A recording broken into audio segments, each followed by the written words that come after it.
You're listening to the GSMA Mobile for Humanitarian Innovation Programs podcast. Hi, and welcome to the podcast for the GSMA Mobile for Humanitarian Innovation Program. My name is Matthew Downer, and I'm an Insights Manager here on the program. Today, we're going to be focusing on evidence and evaluation for humanitarian innovation projects, specifically digital, like we focus on the program. This podcast coincides with a report that we've put out today that looks at this topic. I'm joined by Lydia Tanner from the research people who work as our monitoring, evaluation and learning, so MEL, partner for the whole program. So Lydia, could you give us a bit of a background to yourself and the research people and the work you've been doing with us here at the program? Yeah, absolutely. So my name's Lydia Tanner. I lead a team called the research people. And we do lots of research and evaluation relating to how technology, together with local leadership, can increase the information and the choice and decision-making power available to affected populations. Great. And you've been working with us now for about a year as our monitoring, evaluation and learning, so MEL partners. Can you give us a little bit of background as to what that entails? So we started off about a year ago by doing some research, looking at the existing frameworks for monitoring, evaluation and learning around technology and innovation in the humanitarian sector. And we've been working to put together a framework and a set of tools and to actually get those up and running to help innovators and also program staff to generate evidence about what's working, what's not working, and how we can make humanitarian innovation better. Great. So as part of this process, we took a bit of a step back to look at evidence in this space. So what do you see as the role of evidence, evaluation and learning in humanitarian innovation, and thinking specifically around the digital innovations we focus on here at GSMA? I think there's a few things that are important. When people talk about evidence, they often talk specifically about impact. But we've tried to, as you say, take a step back, and we've had a look at all of the different frameworks that exist for evidencing both innovation funds and portfolios, but also innovation projects. And there's a few things that we think are really important. The first one is to try and make sure that we're describing and identifying problems well. So it's very easy to come up with an idea without really thinking about what problem it is that you're solving. And so the first role that we see for evidence is to think about how we can make sure that we're identifying the right problems, identifying problems that matter to the crisis-affected populations, identifying problems that matter to humanitarians, and making sure that we're matching up those solutions with real problems. The second thing is that we're really keen to see that there's more learning, both between different grantees and partners within the GSMA program, but also more broadly. It's very easy for innovators to become quite siloed and focused on what they're doing. And we're really keen to see how evidence can be one of the ways that we increase learning across different innovators.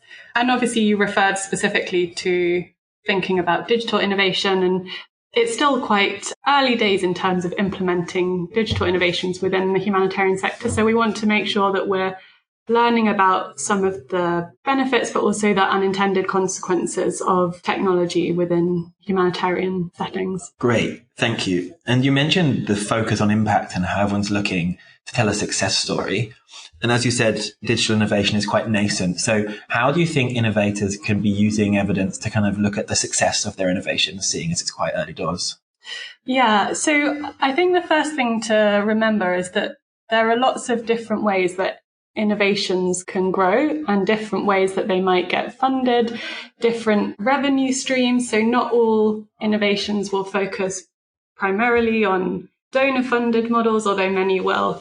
So the first thing is to make sure that we're being really innovator-led, so that we're not telling innovators what evidence they need to generate, but we're also asking and supporting innovators to generate the evidence that they feel that they need or that their different audiences are asking for. We also want to make sure that we're supporting innovators to think about what methods are going to be appropriate to them, because lots of innovators are going to be coming up with ideas about how to do things differently in the sector, but generating good data around what's working and what's not working is really difficult and requires some thought. So one of the kind of key roles for people who work on evidence is to support innovators to think about what might be some of the pitfalls of trying to gather data in particular settings and how to approach data collection in an ethical way and to make sure that we're actually using all of the data that we're collecting. It's one of the real tragedies of monitoring and evaluation across the sector is that so much information and data gets gathered, but not all of it gets used. And even the stuff that does get into reports doesn't necessarily then feed into decision making. So we really want to try and close that loop and make sure that the evidence that we're generating is answering the questions that people have. Great, thank you. And I think at the beginning of your answer, you talked a bit about how innovators grow. How can innovators be thinking around their evidence requirements for assessing their pathways to scale, knowing that scale can mean a number of different things for different people? Yeah, so that's a really good question. I think the first thing that we always encourage people to do is to think about who are the different audiences. So it's easy to, when you start thinking about needing evidence, to kind of jump to conclusions about what evidence that is that you need, particularly when there's lots of literature around about the different methodologies that you should be using and the different techniques and approaches. So it's easy to jump straight in and think about what methods you want to be using. We really encourage people to take a step back and think about who the audiences are, how they want to use the data, and to make sure that we're not collecting data that answers questions that people aren't asking. The second thing kind of relating to that is really we're trying to encourage people to keep a focus on the perspectives of affected populations. So an organisation called ELRA did a study last year where they found that only 33% of the humanitarian innovators that they included in their study had actually collected any information about the perspectives of affected populations. Obviously, we're looking as humanitarian innovators to make the sector better, and we need to make sure that as we do that, we're really consulting affected populations about what matters to them, what problems are important to them, and how the solutions can be improved to really meet the needs that they have.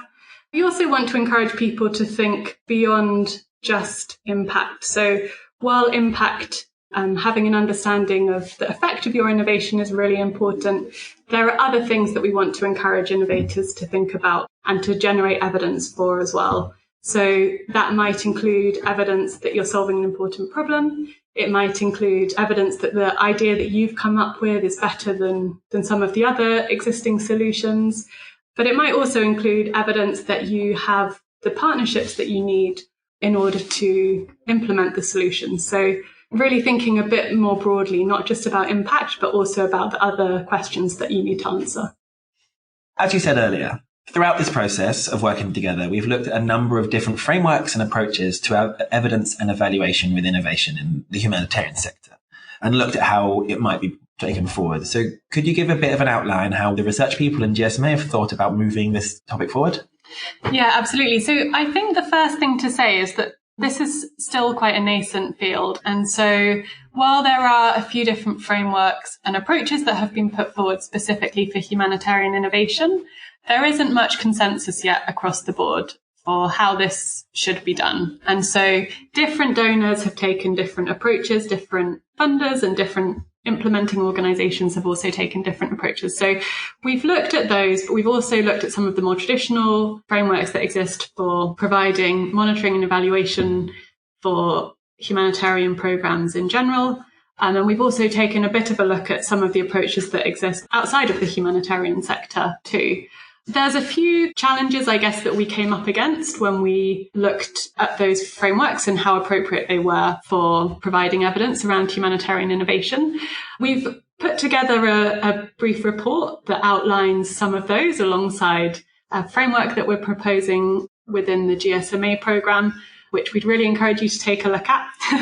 But some of the kind of challenges that we came up against were that there's quite a heavy reliance on very simple metrics for whether an innovation is progressing, how many people it's reaching. And these metrics don't generally consider the quality of the innovation solution. They don't necessarily consider the quality of the problem definition, and also whether these different innovation solutions are supporting and feeding into one another, or whether we're ending up solving problems that either overlap or are in completely different sectors, and therefore we're not kind of facilitating learning across different innovations. The second thing to say is because of an absence of consensus around how to measure impact of humanitarian innovations and how to provide evidence around humanitarian innovation in general, there has sometimes been a bit of an over-reliance on the idea of randomized control trials and other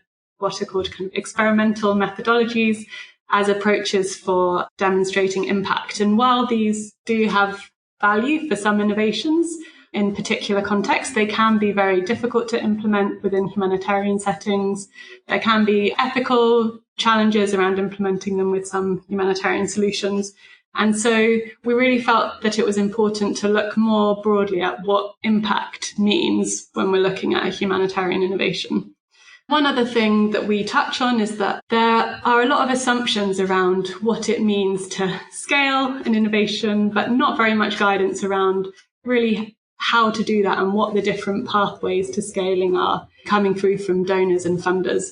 And so a lot of frameworks don't really allow for the flexibility of different scaling pathways that might exist. And so we wanted to make sure that we thought quite broadly about what scaling innovation means and provided the flexibility within our framework for doing that. Great. Thank you very much. I guess now's a good time, since you mentioned it, to talk more about the work we've been doing together in the program. Both the report, which, as you mentioned, came out the same day as this podcast, and we definitely suggest you go read it if you're interested in anything we've said, but also the framework in general. So looking at the way that the Mobile for Humanitarian Innovation program here at the GSMA is able to evidence the work we do, both of our innovators, but also how we are as a program are facilitating learning for both sectors we work with, so the humanitarians and the mobile sector and the technology sector at large. So can you talk us through the general principles of this framework and how we structured it to achieve those goals? So we looked at the program as a whole, and we worked out that there were 4 different types of evidence that we needed to collect. And we organized those into 4 categories. So the first category is problems and opportunities. The second is potential solutions. The third is drivers and challenges for projects. And the fourth is ecosystem interventions. And I'll just run through each of those briefly. So the first category is problems and opportunities. And here we're trying to generate evidence about the problems that digital innovation can address. The second category is about potential solutions. And here we're trying to generate evidence around what are the solutions that address these problems. And we want to provide a holistic view of these solutions. So it's not just about picking individual solutions that work, but it's also about identifying solutions that are complementary, where solutions complement and facilitate learning between each other, and avoiding too many overlaps.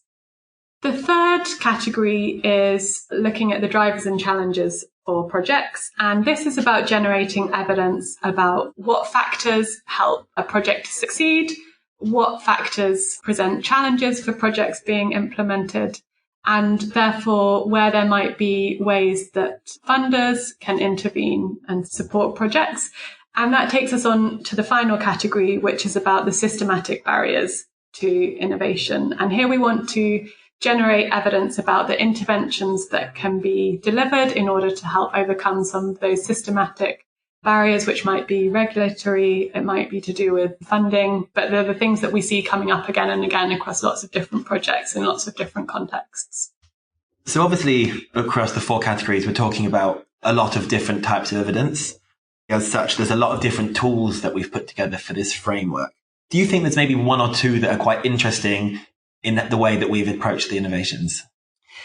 So we've gone through the 4 different categories that we've developed as part of the framework. And as you say, within each of those categories, we have some tools that generate numerical data about the program and about the grantees and partners. But we also have a variety of different qualitative data collection tools, some of which are gathering information about outcomes, for example, but some of which are also just helping people to reflect and facilitating learning across the program, which was really a priority for us. I'm going to give 2 brief examples. The first one is called the Readiness to Scale tool. And this is something that we've designed for grantees and also partners to use. And the purpose of this is really for innovators to take a step back and try and look at their innovation in a more holistic way than they often have the chance to in the busyness of actually trying to get something off the ground. And it takes the innovator through 4 different areas of their innovation. It looks, for example, at some of the barriers that they're facing. It also looks at how they're thinking about adjusting the innovation to be suitable for different contexts, as well as the revenue and sustainability models that they're considering. And the aim of this really is to help innovators to look at what are their most significant challenges, how can GSMA support them to address those, but also by comparing the responses to these questions before and after the grant period, we can help see how the innovation has developed over the course of the grant lifecycle. A second example at the program level is what we call the ecosystem map. So this is a chance for the whole team to get together and to think more deeply about 1 or 2 of the countries in which it's implementing a significant number of programs and supporting a significant number of innovators.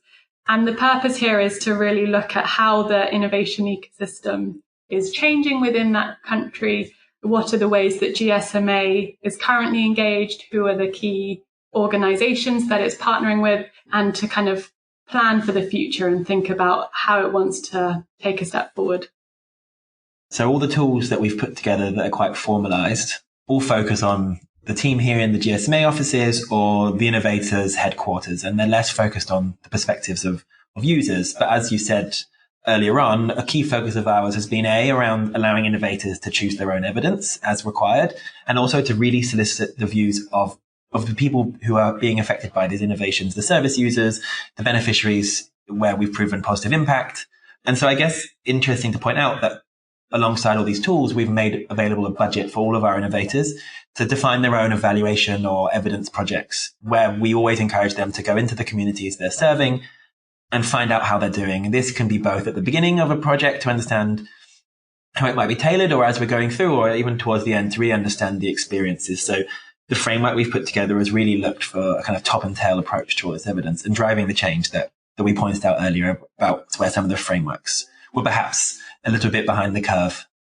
So I guess one final question for you, and then afterwards maybe I'll give the same. What has been most surprising or positive for you so far on this journey, seeing as we're now maybe 18 months down the line of this evidence in innovation journey together?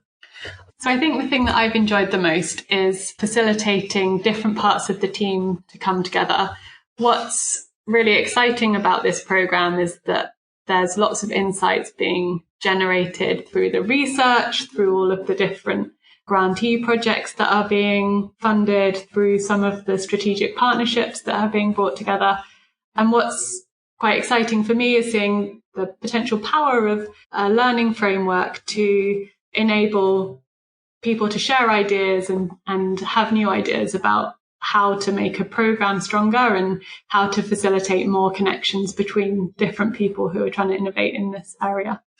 Yeah, I would definitely agree with you there. I think like any medium to large team, we would naturally fall into a little bit of a silo approach here and there. So I think this whole exercise has been great in making the team share the evidence, because we all do so many different things that between us, the knowledge and the evidence can be quite big, but making the time and space to facilitate that has been really impactful. And one other thing that I think I would also add is a lot of innovators, when they think about evidence, it can be something that feels quite intimidating, particularly because, as I mentioned earlier, when people put forward frameworks for evidencing the impact of an innovation, they can be quite technical and they can require quite rigorous methodologies. And one of the things I've enjoyed is just giving innovators and program teams the chance to take a bit of a step back and think about the questions that they really want to answer and how we can take first steps towards answering those questions. Yeah, I agree. Maybe taking it back a little bit from evidence for the donor and looking more at evidence for proving your impact and identifying that the innovation is working.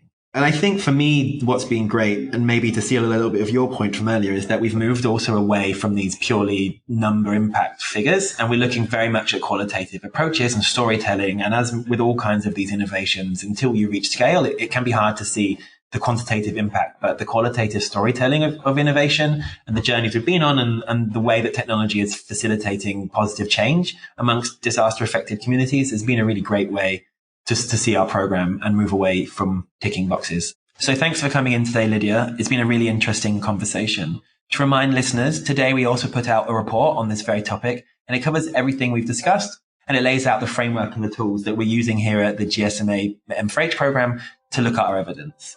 You'll be able to find the report wherever you're listening to this podcast, or also you can visit gsma.com/M4H, where you will find it in the resources section. You're listening to the GSMA Mobile for Humanitarian Innovation Programs podcast. Our mission is to accelerate the delivery and impact of digital humanitarian assistance. We aim to reach 6 million people with improved access to and use of life-enhancing mobile-enabled services during humanitarian and disaster preparedness, response, and recovery by 2021. The GSMA Mobile for Humanitarian Innovation Program marks an evolution and expansion of the GSMA's disaster response work. The program is supported by the UK Department for International Development.